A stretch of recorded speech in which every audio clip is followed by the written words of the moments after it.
नमस्कार, आपके साथ मैं हूं सुमेरा खान। सत्ता के सभी न्यूज मित्रों का स्वागत है। सबसे पहले सत्ते पे सत्ता, यानी 7 खबरें और दिलचस्प जानकारियां एक साथ। आज पहले आपको यूपी के एक ऐसे शहर लेकर चलेंगे जहां एक इलाके में मुस्लिम शख्स के मकान लेने से हिंदू डरे हुए हैं, सड़क पर उतर आए हैं, क्योंकि उनका आरोप है कि मकान के अंदर सामूहिक नमाज होती है और घर को मस्जिद बनाए जाने की साजिश की जा रही है।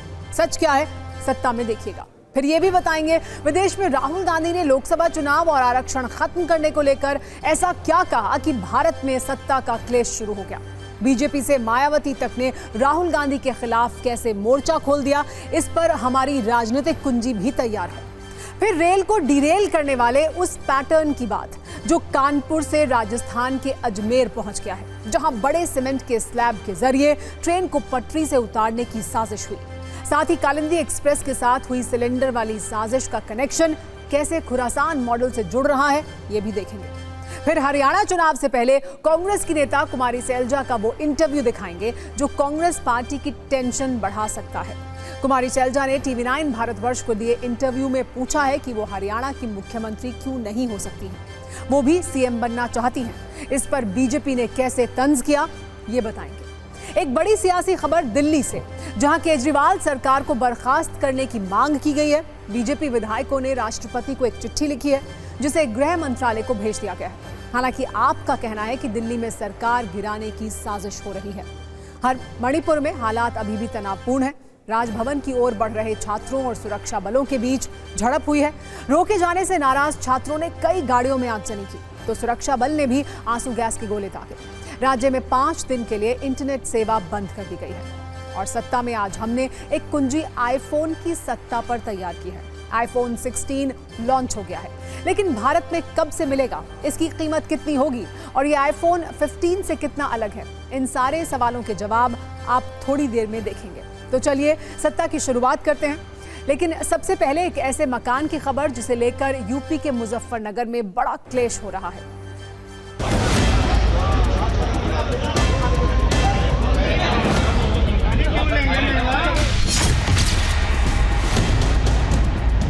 हम अवामी लीग का यहाँ पर कार्यालय नहीं होने देंगे, चाहे हमें जान की कुर्बानी देनी पड़े।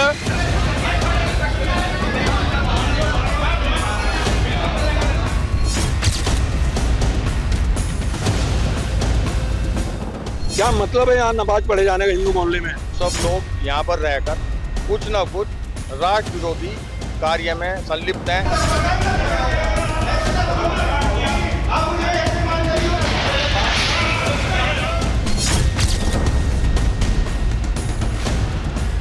यहाँ कम से कम भी 50-60 लोग ऊपर की जो बिल्डिंग है उसमें से उतर के जा रहे और नमाज पढ़ी गई।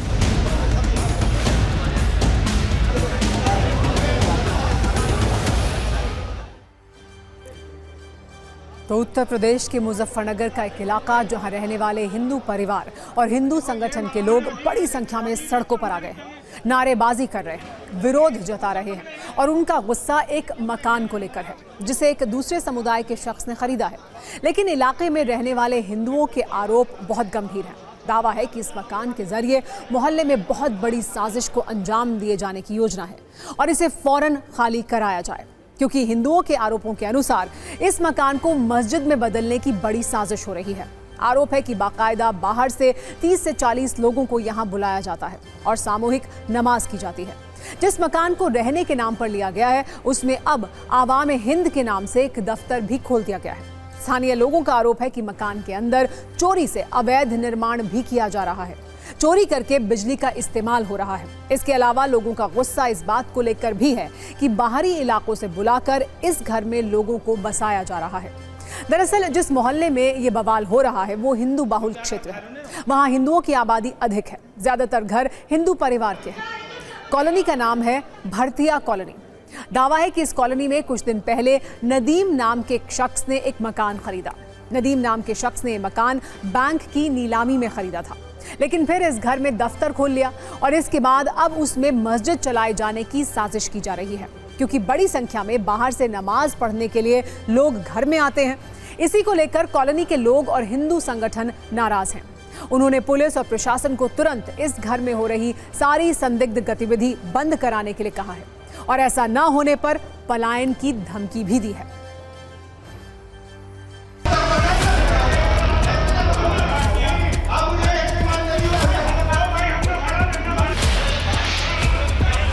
कम से कम भी 50-60 लोग ऊपर की जो बिल्डिंग है उसमें से उतर के जा रहे हैं और नमाज पढ़ी गई। उस चीज का हम विरोध करते हैं।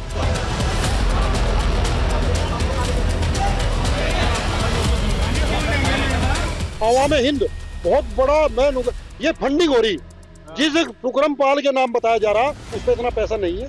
ये बाहर से विदेश से फंडिंग है कि हिंदू मोहल्ले में जाओ, वहाँ बसो और वहाँ के मकान लैंड जिहाद वो बढ़ावा जा रहा। अभी पीछे इंदिरापुरम में भी इंदिरा कॉलोनी में हुआ था, वो वापस करवाया गया। हम कहते हैं प्रशासन से कि इस व्यक्ति को यहाँ से बहुत ही जल्दी निकाल दिया जाए। हम अवामी लीग का यहाँ पर कार्यालय नहीं होने देंगे, चाहे हमें जान की कुर्बानी देनी पड़े। और हम हिंदू हैं, बांग्लादेश में क्या अत्याचार हो रहे हैं हमारे दलितों के ऊपर, किस तरह से वहाँ पर अत्याचार हो रहे, हम यहाँ भी सहेंगे।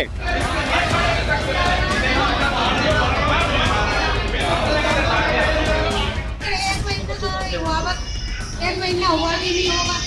अच्छा। और हम तो मजदूरी के लिए आए हुए, साफ सफाई कर रहे हैं। मिस्त्री काम करके चले जाए, हम साफ सफाई करें।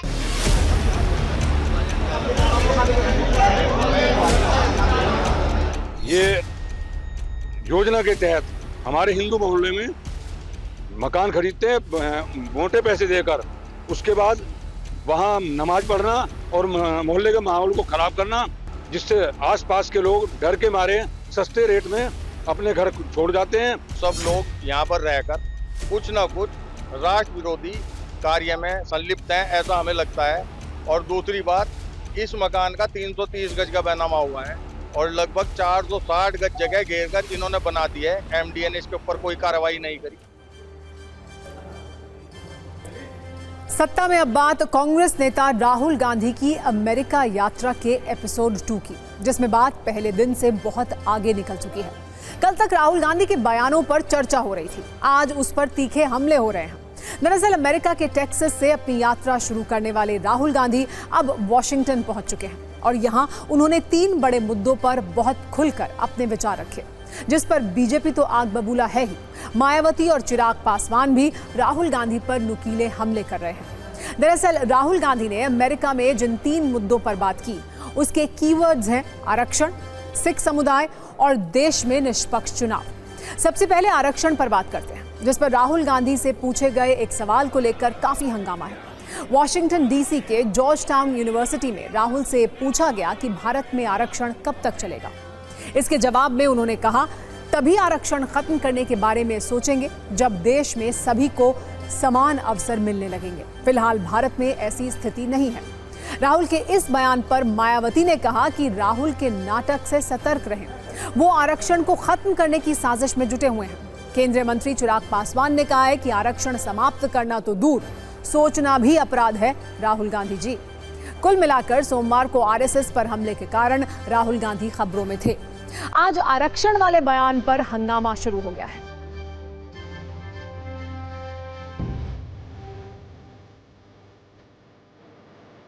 It's not the only tool. There are other tools. But we will think of scrapping reservations when India is a fair place. And India is not a fair place. America में कहा है कि हम आरक्षण खत्म कर देंगे जब स्थितियां बनेंगी। उनके दिल में जो आरक्षण के प्रति पूर्वाग्रह है वो सामने चला है और आरक्षण का विरोध उनकी विरासत है। लाल किताब लेके घूमते हैं, उस संविधान के साथ सबसे बड़ा छलावा और धोखा राहुल गांधी कर रहे हैं। समाज में जो लोग हजारों वर्ष से जिनके साथ छुआछूत किया गया, भेदभाव किया गया, आर्थिक और सामाजिक रूप से जो लोग पिछड़े हैं, उनको आरक्षण मिला है। तो आरक्षण बंद करने का, खत्म करने का तो कोई सवाल ही नहीं रहता। आरक्षण तो जारी रहेगा। किस बयान को बीजेपी के लोग कैसे तोड़ मरोड़ के पेश करते हैं वो मैं नहीं जानता। राहुल गांधी ने अमेरिका में भारत के चुनाव आयोग पर भी सवाल उठाए। उन्होंने कहा कि चुनावों में चुनाव आयोग वही कर रहा था जो बीजेपी चाहती थी। अगर देश में निष्पक्ष चुनाव होते तो बीजेपी 240 के करीब नहीं होती।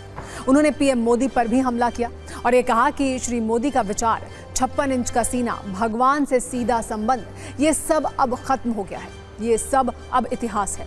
पीएम मोदी का डर खत्म होने वाले नैरेटिव को राहुल गांधी लगातार आगे बढ़ा रहे हैं। वो भारत में भी कई बार कह चुके हैं। उन्होंने पीएम मोदी का कॉन्फिडेंस खत्म कर दिया है। अमेरिका में राहुल गांधी का ये बयान उसी का एक्सटेंशन है।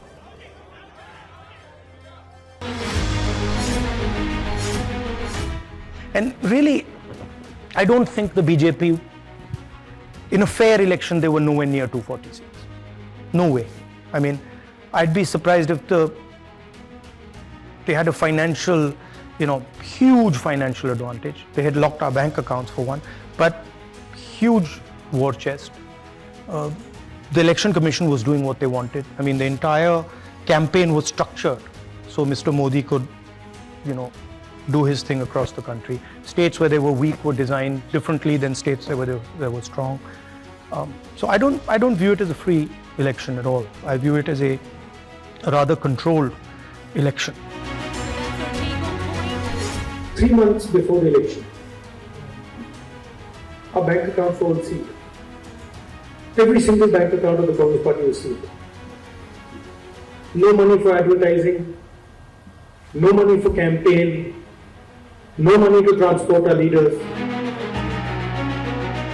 Something has definitely changed after the election results. डर निकल गया, डर नहीं लगता। It's interesting to me that BJP ने कितना, मोदी जी ने कितना डर फैलाया छोटे बिजनेसेस पे, मीडियम साइज बिजनेसेस पे, और एक सेकंड में सब गायब हो गया। The idea of Mr. Modi, 56-inch chest, direct connection with God, that's all gone. It's history now. But I don't actually hate Mr. Modi. I don't. I get up in the morning and he's got a point of view, fine. I don't agree with his point of view, but I don't hate him.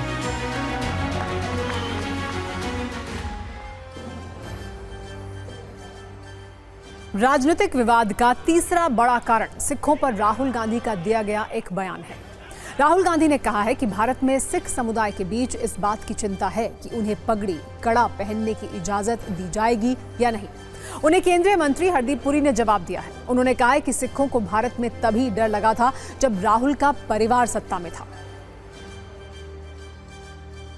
The fight is about whether he, as a Sikh, is going to be allowed to wear his turban in India. Or he as a Sikh is going to be allowed to wear a kada in India. Or he as a Sikh is going to be able to go to Gurdwara. That's what the fight is about. And not just for him. For all religions. अगर कभी Sikh community में मेरे भाइयों को पगड़ी पहनने से के बारे कुछ चिंता हुई होगी तो एक ही समय हुई जब राहुल जी के फादर प्रधानमंत्री थे और उस समय हमारे कम्युनिटी के 3000 लोग कोल्ड ब्लड में उनका कत्लेआम हुआ, घरों से निकाले गए, उनके कंधे पे टायर्स पहने गए और जलाए गए अलाइव। एक ही टाइम था। उसके अलावा सिख्स को कभी किसी किस्म की चिंता नहीं रही। वो अपनी पगड़ी पहनते हैं, कड़ा पहनते हैं, गुरुद्वारा साहब जाते हैं। देखो, इनका इतना अनुभव है राजनीति में, मैं बात मानने को तैयार नहीं कि इनको इन चीज़ों के बारे में जानकारी नहीं है। ये इनको जानकारी पूरी है। मुझे लगता है कि टाइमिंग को देख के बाहर रहते हुए वो जो स्टेटमेंट करते हैं, उनके दिमाग में जो इंटेंडेड ऑडियंस है वो देश के अंदर है। अब मैं चुनावी अभी कोड ऑफ कॉन्डक्ट में कुछ कहना नहीं चाहता, नहीं तो मैं भी इस पर कुछ बोल देता। जहाँ तक सिखों को लेके भाजपाइयों का सवाल है, उन्होंने तो पाकिस्तानी कहा, सिखों को खालिस्तानी कहा, आतंकवादी कहा। क्या क्या नहीं किया उनके साथ, क्या क्या नहीं किया किसान आंदोलन में। तो बीजेपी सिखों के प्रति किस तरीके की दुर्भावना रखती है, किसी से छुपा थोड़ी है। गुरुद्वारे में नहीं जा सकते। आप इधर भी सरदार हैं, इधर भी सरदार हैं, सबने पगड़ियां पहन रखी हैं और इनके केश काटने का, बाल काटने का काम हुआ था। इनका हत्या हुई थी, इन पर अत्याचार हुए थे, महिलाओं के साथ अपराध सिख बहन बेटियों के साथ हुआ तो कांग्रेस के राजीव गांधी जी के नेतृत्व के अंतर्गत हुआ।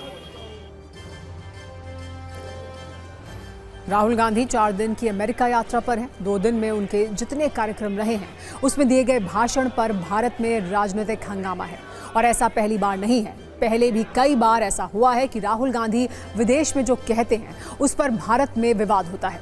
बीजेपी राहुल गांधी पर यह आरोप लगाती है कि वो विदेश में भारत को बदनाम करते हैं, जबकि कांग्रेस कहती है कि राहुल मोदी सरकार का सच बताते हैं। हालांकि राजनीति में सच और बदनाम करने के आरोपों के बीच बड़ी महीन लाइन होती है। इसे सही से इस्तेमाल कर लेना ही राजनीतिक कुशलता है और इसी कुशलता के जरिए राहुल गांधी अपने वोटरों तक अपनी बात पहुंचाने में कामयाब होते दिख रहे हैं। वैसे राजनीति में कामयाबी का पैमाना चुनाव में जीत और सत्ता है, जो अभी भी नरेंद्र मोदी और बीजेपी के पास ही है। कांग्रेस नेता राहुल गांधी के अमेरिका वाले राजनीतिक बयानों से अब देसी राजनीतिक खबरों पर लौटते हैं, जिसमें आज हरियाणा की चुनावी तैयारियों में काफी एक्शन दिखा है। नॉमिनेशन की तारीख खत्म होने में अब सिर्फ 2 दिन बचे हैं। उससे पहले सभी पार्टियां अपने अपने उम्मीदवारों के नाम फाइनल करने में जुटी हुई हैं।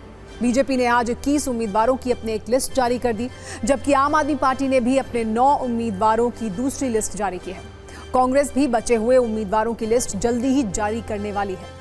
लेकिन लिस्ट वाली खबर पर बात करें उससे पहले हरियाणा की राजनीति में बड़ा दखल रखने वाली और कांग्रेस का दलित चेहरा कुमारी शैलजा की बात करते हैं, जो हरियाणा में कांग्रेस पार्टी के अंदर सीएम पद की बड़ी दावेदार हैं। कुमारी शैलजा ने TV9 भारतवर्ष से एक्सक्लूसिव बातचीत की है, जिसमें उन्होंने कई मुद्दों पर बहुत खुलकर अपनी बात कही है।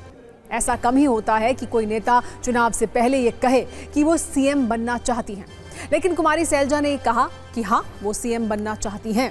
इसके अलावा कुमारी शैलजा ने ये सवाल का जवाब भी दिया और ये सवाल भी उठाया कि कोई दलित हरियाणा का सीएम क्यों नहीं हो सकता है। एक बार TV9 से कुमारी शैलजा की एक्सक्लूसिव बातचीत का ये महत्वपूर्ण अंश देखिए, फिर आपको हरियाणा कांग्रेस में चल रही सियासत की इनसाइड स्टोरी भी बताएंगे। सीधा सवाल है, क्या कुमारी शैलजा इतने दिन राजनीति में रहने के बाद अब उनको लगता है कि वो भी मुख्यमंत्री बनना चाहती हैं, बन सकती हैं? Is it a bad thing? नहीं, बिल्कुल। बट क्या ये आपकी इच्छा है? देखो, हर एक की इच्छा होती है, क्यों नहीं होगी? अपनी इच्छा मतलब ये तो नहीं है ना कि कुछ ही लोग इच्छा जाहिर करें और बाकी सब बैठे। क्यों? ये तो it's an open field. High command has to decide, all of us have to work. Randeep Surjewala भी कह रहे हैं वो भी बनना चाहते हैं, हुड्डा जी। देखो, मैं किसी और पर क्यों टिप्पणी करूं? मैं तो अपनी बात कह सकती हूँ कि इतना समय है, लोग भी हैं, सब कुछ है और काम करने की इच्छा है। आगे देखो, इच्छा रखना एक खाका है और हाईकमांड क्या फैसला करता है वो एक दूसरी चीज है। दलितों की बार बार राहुल गांधी बात करते हैं कि उनका उत्थान होना चाहिए, तो क्या हरियाणा जैसे राज्य को एक दलित मुख्यमंत्री नहीं मिलना चाहिए? देखो, इसमें अगेन 2 बातें हैं। एक तो दलित मैं हूँ और इसका मुझे गर्व है। एक समुदाय से मैं आती हूँ और हमको कई पीढ़ी लगी है कि आज मैं यहाँ तक पहुंची हूँ। तो ये तो एक चीज है कि भाई मुख्यमंत्री बनना, इच्छा रखना, इसमें कौन सी मतलब rather than being on the back foot, front foot पे खेलने में क्या दिक्कत है? मैं गर्व से कह सकती हूँ कि 36 बिरादरी को मैं रिप्रेजेंट करती हूँ और लोग मुझे एक्सेप्ट भी करते हैं। टिकट डिस्ट्रीब्यूशन में भी बहुत से फैक्टर्स होते हैं और टिकट ये बाद में लेबल करना। और आपको मैं याद दिलाऊंगी कि 2005 में भी जो हुआ था, मेजॉरिटी तो जो भजनलाल के साथ थी। कुमारी शैलजा भले ही सीएम पद पर दावा जताएं, लेकिन हरियाणा कांग्रेस की इनसाइड स्टोरी ये है कि पूरे राज्य में भूपेंद्र सिंह हुड्डा का खेमा हावी है। यहां तक कि प्रदेश अध्यक्ष उदय भान भी हुड्डा के खेमे से ही हैं, जबकि कुमारी शैलजा और रणदीप सुरजेवाला भी खुद को पार्टी का पुराना और बड़ा नेता मानते हैं। दोनों कई बार पब्लिक प्लेटफॉर्म से ये बात कह भी चुके हैं कि वो भी सीएम की रेस में हैं और सीएम बनना चाहते हैं। लेकिन दिक्कत यह है कि ज्यादातर विधायकों की संख्या भूपेंद्र सिंह हुड्डा के खेमे में रहती है, जबकि कुमारी शैलजा और रणदीप सुरजेवाला के खेमे में विधायकों की संख्या उतनी नहीं होती जितनी सीएम पद के लिए जरूरी है। कुमारी शैलजा को उम्मीद है कि दलित चेहरा होने के नाते पार्टी पंजाब की तर्ज पर दलित चेहरे को आगे बढ़ाने के लिए उन्हें भी सीएम की कुर्सी पर बिठा सकती है, जैसा कि पंजाब में चरणजीत सिंह चन्नी को सीएम बनाकर किया गया था। हरियाणा के अंबाला, सिरसा, जहां से कुमारी शैलजा सांसद हैं, और हिसार की करीब 25 सीटों पर कुमारी शैलजा का असर माना जाता है। वहीं भूपेंद्र सिंह हुड्डा का असर करीब 60 से 65 विधानसभा सीटों पर माना जाता है। अगर शैलजा और हुड्डा का जातीय गणित देखेंगे तो हरियाणा में करीब 20% दलित आबादी है, जबकि 22% जाट समुदाय के लोग हैं। पिछले विधानसभा चुनाव में कांग्रेस के कुल 31 विधायक जीते थे। सूत्रों के मुताबिक इसमें 24 हुड्डा के समर्थक थे, 4 कुमारी शैलजा के समर्थक थे। तो अब तक वोटों के गणित और विधायकों के गणित, इन्हीं दोनों की ताकत पर हुड्डा आला कमान से अपनी बात मनवाने का प्रयास करते रहे हैं। लेकिन इस बार मामला थोड़ा अलग है। कुमारी शैलजा आसानी से मैदान छोड़ने को तैयार नहीं है। वैसे तो बगावत बीजेपी में भी है, लेकिन कांग्रेस की अंदरूनी लड़ाई पर कमेंट करने से बीजेपी के नेता पीछे नहीं हैं। पूर्व सीएम मनोहर लाल ने कहा है कि कांग्रेस के नेता आपस में ही लड़ रहे हैं।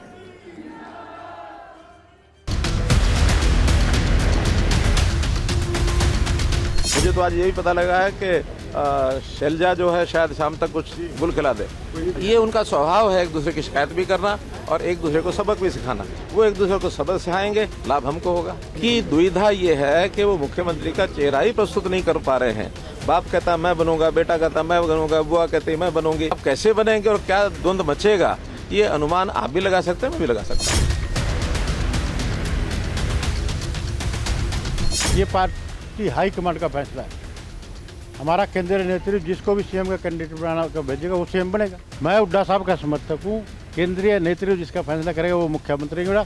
लेकिन हरियाणा प्रदेश की जनता चाहती है चौधरी भूपेंद्र सिंह हुड्डा इस प्रदेश के मुख्यमंत्री बने। सूत्रों के मुताबिक खेमों में बटी कांग्रेस की स्थिति ऐसी है कि 12 सितंबर को नामांकन की आखिरी तारीख है और अब तक महज 41 टिकट ही पार्टी फाइनल कर पाई है, जिनमें 28 सिटिंग उम्मीदवार ही हैं। जबकि बीजेपी ने अपने उम्मीदवारों की एक और लिस्ट जारी कर दी। आज कुल 21 उम्मीदवारों की लिस्ट जारी की गई। अब तक कुल 87 उम्मीदवारों की लिस्ट आ चुकी है। फरीदाबाद, NIT, महेंद्रगढ़ और सिरसा, इन 3 जगहों पर उम्मीदवारों का ऐलान अभी बाकी है। आज जिन 21 सीटों पर उम्मीदवारों का ऐलान हुआ उसमें 7 सिटिंग विधायकों का टिकट कट गया। जुलाना से विनेश फोगाट के खिलाफ बीजेपी ने कैप्टन योगेश बैरागी को टिकट दिया है। योगेश बैरागी एयर इंडिया के पायलट रह चुके हैं। वो फिलहाल बीजेपी युवा मोर्चा के उपाध्यक्ष हैं। खास बात यह है कि बीजेपी ने इस लिस्ट में 2 मुसलमानों को भी उम्मीदवार बनाया है। फिरोजपुर झिरका से नसीम अहमद और पुन्हाना से एजाज खान को बीजेपी का टिकट मिला है। दुनिया की सबसे बड़ी टेक कंपनी एप्पल और विश्व का मैन्युफैक्चरिंग अड्डा बन रहे नए भारत की संभावनाओं से जुड़ी है। ये खबर है उस आईफोन 16 की जिसे लंबे इंतजार के बाद सोमवार को एप्पल की तरफ से लॉन्च कर दिया गया है। इसीलिए हमने आज इस खबर पर आपके लिए सत्ता की 3 कुंजी तैयार की है। पहली कुंजी में आपको ये बताएंगे कि आईफोन 16 में इस बार नया क्या है और ये आईफोन 15 से कितना अलग है। दूसरी कुंजी में बताएंगे आईफोन 16 भारत में कब से मिलेगा और इसकी कीमत क्या होगी। तीसरी कुंजी एप्पल का भारत प्रेम दिखाएंगे और समझेंगे आखिर एप्पल को भारत में इतनी संभावनाएं क्यों दिख रही हैं। सबसे पहले हम आपको आईफोन 16 के बारे में कुछ जरूरी और आपके काम की जानकारी दे देते हैं। सोमवार को आईफोन 16 सीरीज के 4 मॉडल लॉन्च हुए हैं। इसमें iPhone 16, iPhone 16 plus, iPhone 16 pro और आईफोन 16 प्रो मैक्स शामिल हैं। लेकिन इनकी कीमत कितनी है पहले वो देखिए। आईफोन 16 के 128 GB यानी 128 GB वेरिएंट की कीमत सबसे कम है। वो 79,900 रुपए रखी गई है, यानी करीब 80,000 रुपए। इसके अलावा आईफोन 16 प्लस के 128 GB वेरिएंट की कीमत 89,900 रुपए है। आईफोन 16 प्रो का 128 GB का वेरिएंट 1,19,900 रुपए का है, जबकि आईफोन 16 प्रो मैक्स में 128 GB का वेरिएंट नहीं है। इसका बेस मॉडल 256 GB का है, जिसकी कीमत 1,44,900 रुपए है। वैसे न्यूज मित्रों के मन में एक सवाल ये भी होगा कि आईफोन 16 भारत में कब से मिलेगा, तो इसकी तारीख है 13 सितंबर, जब शाम 5:30 बजे से इसकी प्री बुकिंग शुरू हो जाएगी। इसके अलावा 20 सितंबर से आईफोन 16 भारत में एप्पल स्टोर पर मिलने लगेगा। अब हम आपको आईफोन 16 के इस लॉन्च की एक खास बात बताते हैं जो लोगों के बीच चर्चा का विषय भी है और इसे काफी पसंद भी किया जा रहा है। दरअसल इस बार एप्पल ने आईफोन 16 के प्रो सीरीज की कीमत को आईफोन 15 के मुकाबले 15,000 रुपए कम कर दिया है। अब जब 22 सितंबर 2023 को आईफोन 15 सीरीज लॉन्च हुई थी, तब 1 टेराबाइट स्टोरेज वाले प्रो मैक्स की कीमत 1,99,900 रुपए थी, जबकि इस बार आईफोन 16 प्रो मैक्स को लॉन्च किया गया है तो 1 टेराबाइट वाले इस फोन की कीमत 1,84,900 रुपए की गई है, यानी 15,000 सस्ता कर दिया गया है ये नया आईफोन। अब ध्यान से ये भी देखिएगा कि आईफोन 16 आईफोन 15 की तुलना में कितना बदल गया है और इसमें कौन से नए फीचर जोड़ दिए गए हैं। पहले हम आपको आईफोन 15 और आईफोन 16 के बीच का फर्क दिखाते हैं, जैसे कैमरा जो आईफोन 16 में पहले से बेहतर किया गया है। आईफोन 15 में कैमरा कंट्रोल के लिए कैप्चर बटन नहीं दिया गया था, जो आईफोन 16 में दिया गया है। आईफोन 16 में A18 चिप मिलेगी जो सेकेंड जनरेशन टेक्नोलॉजी पर बेस्ड है, जबकि आईफोन 15 में A16 चिप मिलती है। इस बार आईफोन 16 में बैटरी को भी पहले से बेहतर बनाया गया है, लेकिन अब की बार आईफोन 16 में सबसे खास फीचर है एप्पल इंटेलिजेंस का, जो आईफोन 15 सीरीज में नहीं थे। हालांकि दोनों ही मॉडल में स्क्रीन साइज सेम है जो 6.1 है। इसके अलावा वायरलेस चार्जिंग आईफोन 16 में पहले से तेज है, जबकि आईफोन 16 में आईफोन 15 की तुलना में दोगुनी मजबूत स्क्रीन भी दी गई है। इसी तरह आईफोन 15 प्रो मैक्स और आईफोन 16 प्रो मैक्स के बीच का फर्क भी देख लीजिए। जैसे आईफोन 16 प्रो मैक्स में कैमरा पहले से बेहतर रखा गया है। आईफोन 15 प्रो मैक्स में कैमरा कंट्रोल के लिए कैप्चर बटन नहीं दिया गया था, जो आईफोन 16 प्रो मैक्स में मौजूद है। आईफोन 16 प्रो मैक्स में A18 प्रो चिप मिलेगी, जबकि आईफोन 15 प्रो मैक्स में A17 चिप मिलती थी। इस बार आईफोन 16 प्रो मैक्स में बैटरी को भी पहले से बेहतर बनाया गया है। आईफोन 16 प्रो मैक्स में भी एप्पल इंटेलिजेंस का फीचर है। वैसे ये फीचर आईफोन 15 प्रो मैक्स में भी था, लेकिन वो सॉफ्टवेयर अपडेट से मिलता था। इसी तरह आईफोन 16 प्रो मैक्स में स्क्रीन को भी थोड़ा बड़ा दिया गया है। इसके अलावा वायरलेस चार्जिंग और मजबूत स्क्रीन को भी आईफोन 16 प्रो मैक्स में बेहतर बनाया गया है। एक विशेष बात यह भी है कि दुनिया की सबसे बड़ी टेक कंपनी एप्पल अपने प्लान में नए भारत की शक्ति को पहचानते हुए उसकी भूमिका बढ़ा रही है और अब भारत एप्पल का नया टेक अड्डा बन रहा है। इसे ऐसे समझिए, साल 2021 में भारत में दुनिया के 1% आईफोन बनते थे, लेकिन साल 2023 में ये आंकड़ा 1% से बढ़कर 7% तक पहुंच चुका है, जबकि वर्ष 2025 में एप्पल ने 25% आईफोन भारत में बनाने का प्लान बनाया है। और वो इसलिए क्योंकि भारत में एप्पल का कारोबार बहुत तेजी से बढ़ रहा है। रजिस्ट्रार ऑफ कंपनीज के जरिए मिले आंकड़ों के मुताबिक 2021-22 में एप्पल ने 33,381 करोड़ रुपए का कारोबार किया था, जो 2023-24 में बढ़कर 67,000 करोड़ रुपए तक पहुंच गया। यानी भारत में एप्पल का कारोबार डबल हो चुका है। मतलब भारत में एप्पल की टेक शक्ति के नए दरवाजे खुले हैं, जो भारत के लिए भी बहुत अच्छी खबर है, जिसको लेकर पिछले कुछ दिनों से लगातार साजिश वाली खबरें आ रही हैं, साजिश वाली तस्वीरें आ रही हैं और साजिश वाले खुलासे भी हो रहे हैं। आप चाहे किसी भी राज्य में हो, किसी भी शहर में हो, ये चिंता हर किसी के लिए है, क्योंकि दावों और खुलासों के मुताबिक भारत में रेलवे ट्रैक को प्लेटफॉर्म बनाकर षड्यंत्र चल रहा है। टारगेट पर हैं वो लोग जो ट्रेन से सफर करते हैं। सत्ता में आज राजस्थान के अजमेर और यूपी के कानपुर में रेलवे ट्रैक के जरिए षड्यंत्र वाले 2 राज सामने लाएंगे। राजस्थान के अजमेर में रेलवे ट्रैक पर 50 किलो का सीमेंट ब्लॉक मिला है। सोचिए, एक मालगाड़ी को पटरी से उतारने के लिए ट्रैक पर सीमेंट का बड़ा सा टुकड़ा रख दिया गया। ग्राउंड से आई कुछ तस्वीरों और एफआईआर की कॉपी के आधार पर साजिश के इस नेटवर्क का पर्दाफाश करेंगे आपके सामने। दूसरी खबर यूपी के कानपुर से है, जहां रेलवे ट्रैक पर सिलेंडर वाले षड्यंत्र में अब आतंकी संगठन ISIS वाला एंगल भी आ गया है। सिर्फ एंगल ही नहीं, बल्कि आतंकी साजिश के सबूत भी हैं। ये खबर जरूर अजमेर और कानपुर की है, लेकिन ये संकट देशव्यापी है, क्योंकि पिछले 3 महीनों में देश में ऐसे 9 षड्यंत्र सामने आ चुके हैं, जिसमें मालगाड़ी भी टारगेट पर रही है और यात्री ट्रेन को भी पटरी से उतारने की साजिश की गई है। अजमेर और कानपुर की पूरी कहानी को डिकोड करने से पहले आपको ये बता दें कि भारत में दुनिया का चौथा सबसे बड़ा रेल नेटवर्क है। भारत में प्रत्येक दिन 2,40,00,000 लोग ट्रेन में सफर करते हैं। यहाँ कुल 22,593 ट्रेन है, जिसमें 13,452 यात्री ट्रेनें हैं और 9,141 मालगाड़ी ट्रेन हैं। इस जानकारी से ही आप समझ सकते हैं कि कैसे देश की लाइफलाइन साजिश वाले संकट से गुजर रही है। राजस्थान के अजमेर में मालगाड़ी को पटरी से उतारने के लिए कैसे देर रात रेलवे ट्रैक पर 70 किलोग्राम का वजनदार सीमेंट ब्लॉक रखा गया।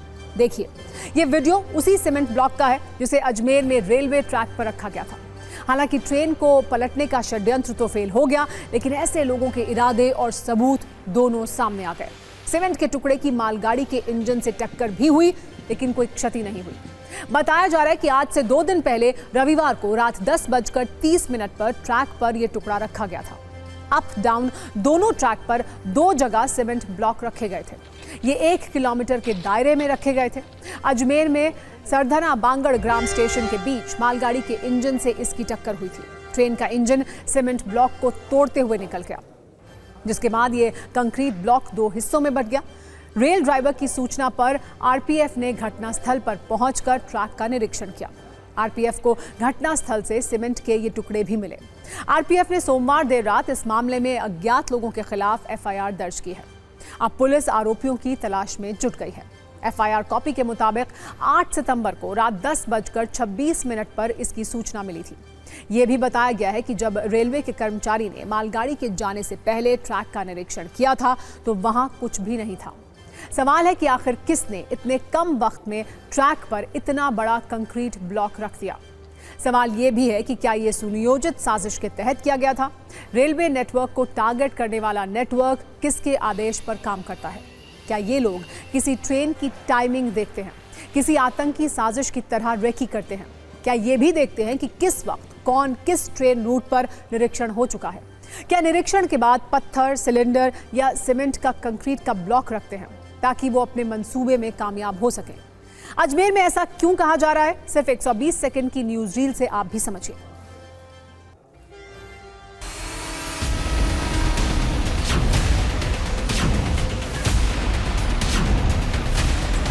पर 2 सीमेंट के जो है कंक्रीट ब्लॉक्स रखकर ट्रेन को जो है क्षतिग्रस्त करने, डीरेल करने के उद्देश्य से जो है उन्होंने 2 ब्लॉक्स रखे थे, जिनको जनानी नहीं हुई, ट्रेन तोड़ती हुई उन ब्लॉक्स को निकल गई।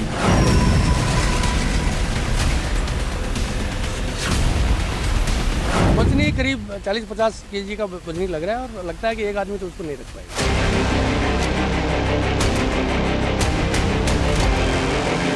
में शामिल हैं, क्या उनका उद्देश्य रहा है? कोई शरारती तत्व हैं या कोई और कोई संगठन कोई इसके पीछे है? कौन क्या हो सकता है वो तो पकड़ में आने के बाद ही पता लगता है।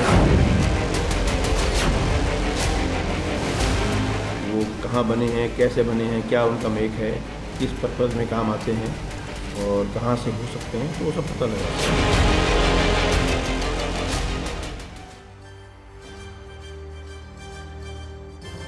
अब आपको बताते हैं राजस्थान में कैसे लगातार इस तरह की साजिश को अंजाम दिया जा रहा है। 3 घटनाओं से जानिए। 23 अगस्त को राजस्थान के पाली में वंदे भारत ट्रेन के ट्रैक पर सीमेंट ब्लॉक रखा गया। 28 अगस्त को 12 में मालगाड़ी के ट्रैक पर बाइक का स्क्रैप रखा। 8 सितंबर को अजमेर की पूरी कहानी हमने आपको बताई। 17 सितंबर को 3 शहरों का दौरा करेंगे प्रधानमंत्री मोदी। बनारस, भुवनेश्वर और नागपुर जाएंगे प्रधानमंत्री मोदी। 17 सितंबर को पीएम मोदी का जन्मदिन भी है। भुवनेश्वर में सुभद्रा योजना की शुरुआत करेंगे पीएम।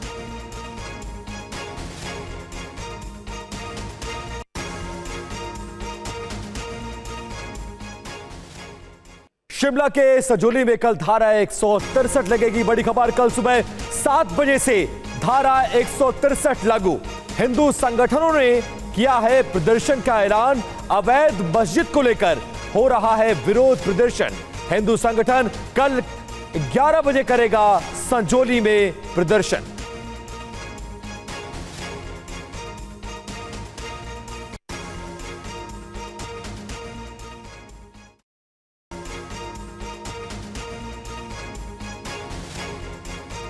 बीजेपी के आज 2 करोड़ सदस्य पूरे। सदस्यता अभियान को लेकर बीजेपी की बड़ी बैठक। 9 राज्यों के अध्यक्षों के साथ राष्ट्रीय अध्यक्ष ने बैठक की।